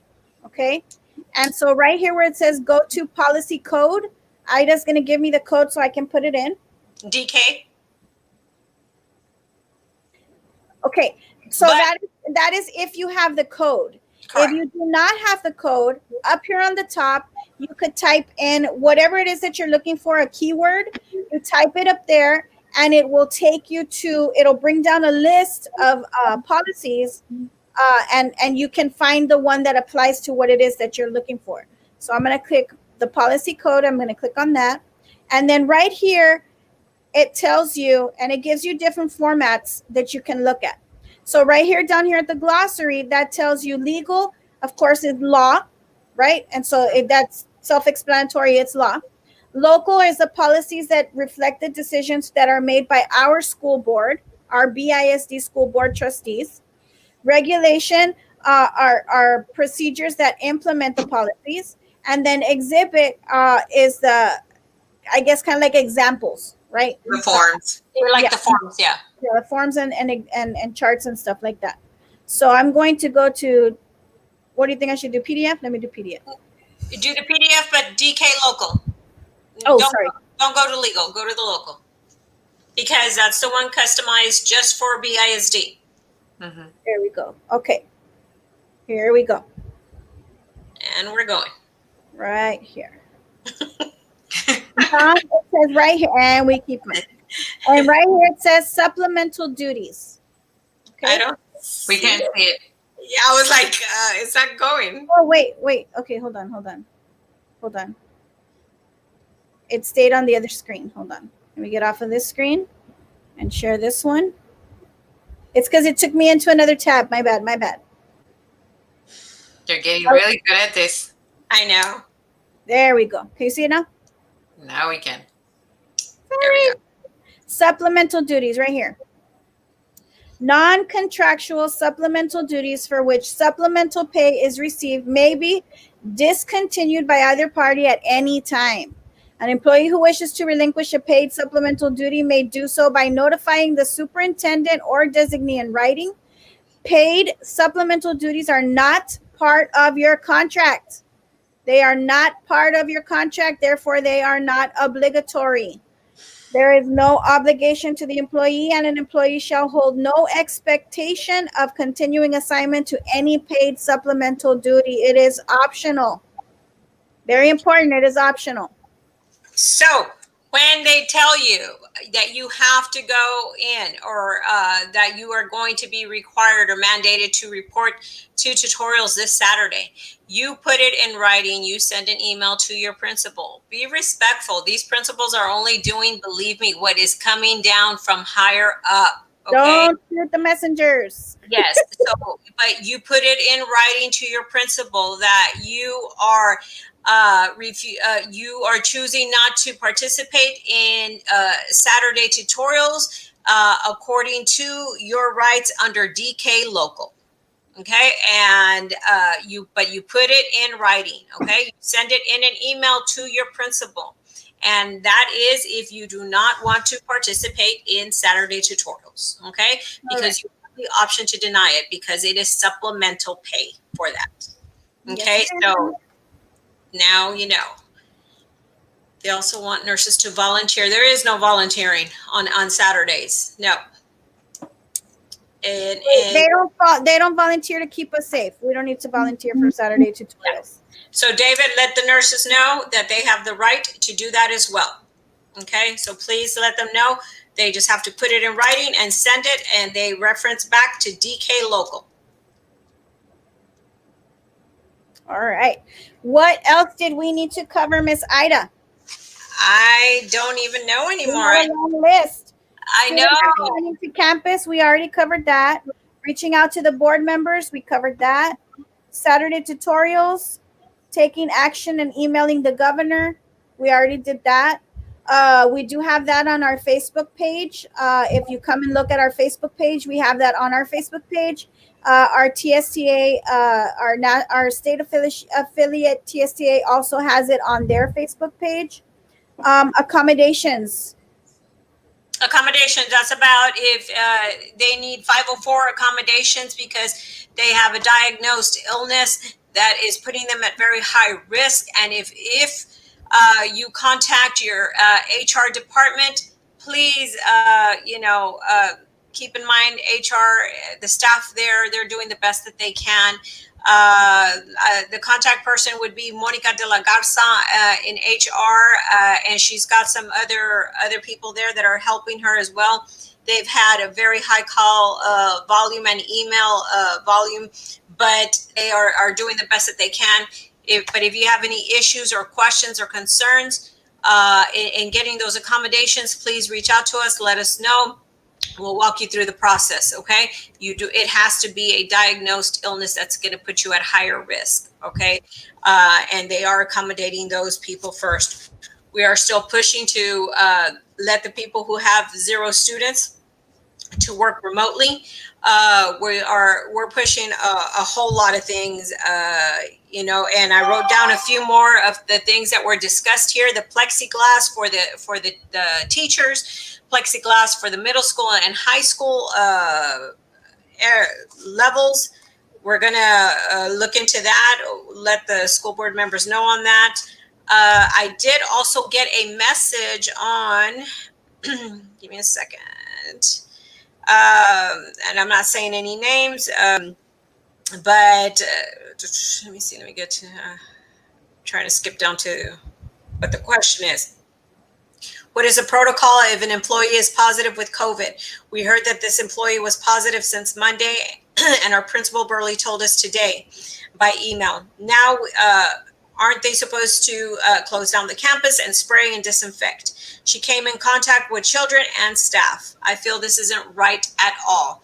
No, it is not right at all. They are not following proper protocol across the board. Some campuses are going above and beyond. They're hitting things right on as well as they can. But what certain ones that we've addressed here, it's because it's very difficult because of the violation of the HIPAA violation. Okay. So sometimes you'll hear that so-and-so had COVID and it was just a rumor, or they say it was a rumor, and then it so came to be a few days later. So it's very unfortunate, and that's why we're trying to get some proper contact tracing in place here at the district. So, I am so sorry that if that's what was going on, I hope and pray that there was no more exposure that was done at that campus, but probably it was. But we're pushing for that proper contact tracing because it's not proper. It's not fair across the board at all the campuses. But they are supposed to be notifying all the people that came in contact with the positive person. So we're staying on that as well as we can. It's not an easy battle with the superintendent, but we're going to continue to push on it. That's what we can do on that. But we like a challenge, so we're good. We need plexiglass for nurses' desks as well, Ms. Ida. Can we take note of that? I'm writing that one down. Yes. Thank you, ladies, and Mr. Cortez, for everything. I feel so good and protected. Very happy to be a part of AOBE. Made a great decision changing. Thanks for keeping us informed. Thank you, Mr. Perez. And I will be contacting, like I said, I will let the secretary know to get you that form so that we can make sure that you are canceled by the other association. And Mr. Martinez, I will get back to you personally. Erasmo Castro, Mr. Castro, don't worry about the form. Got hired also at Rio Hondo. What? Oh my goodness. Wow. Ay, Dios mío. They continue to not put things in writing. Yeah. I We agree. did have that conversation too with Daniela. We did have that conversation, yes, with her, and I did also have it with some of the other ones. I know that they're starting the process of it for certain protocols that are having to be followed. So we're going to continue to push on that because, yeah, that is one of our biggest things. That is on the petition of no confidence of how he does not put things in writing. So I'm hoping that starts to come out and they start putting it in writing. And if not, then we just continue to push this petition and we continue to call out their failures and what they continue to do wrong. And we continue to put the heat on them. I'm not here to be liked by the superintendent. Sorry. Sorry, not sorry. Don't be late for your own show. Linda Jean Torres said that they're being told they don't have to be told if they're wearing a mask that they were exposed. Wow, what campus is that? Great question. So if they just because they had a mask that they're not going to have to be told if they were exposed? That's what she's saying. Please let us know what you can inbox us if you want. You can inbox us on Facebook Messenger, so we can make sure to address that. Yes, please. It's already 9 o'clock. 2 hours. Okay, guys. So please let us know if there's any additional questions. We thank everybody for their participation, for hanging out with us for these 2 hours. And Linda, try to message me or text me on that. And we thank you for hanging out with us, and continue to hang in there, guys. I know it's not easy. It's not easy, but from the bottom of my heart, I thank each and every one of y'all out there for everything we do. I know there's days that you want to throw in the towel and you want to give up on this because you feel you're not being heard, you feel you're not being supported, and I hope that you know sincerely what it is that we're trying to do for you guys, and what a toll it does. It takes a big toll on us, and it keeps me up at night at times. But we're going to continue to push for this. I don't care how annoying they might think that we're being, how that we're overreacting or what. And I've told Dr. Trevino personally, you know what, if I'm overreacting, then great. Worst case scenario, we saved a few more lives. Okay. So there's no harm in that. So yeah, let me overreact. Let me be wrong. But we're not going to back off of that. So, I hope that you guys just continue to hang in there, man. Don't give them this satisfaction of that we're going to walk away. Okay. But then everybody's case is different. So, you do what's best for you. You do what's best for you. Exactly. But thank you all again. Yes. Micaela, any final words? You have a voice. Use it. I use it because I love my family and I love my friends and I love my community. And you can do the same. And if you need help, reach out to us. I will stand next to you if you want to go to public audience. I know Vero will stand virtually with you if you want to do it virtually. We have a voice. There's powers in the number. Yes. I just want to let you guys know, just like Ida and Micaela have stated, we're here for you.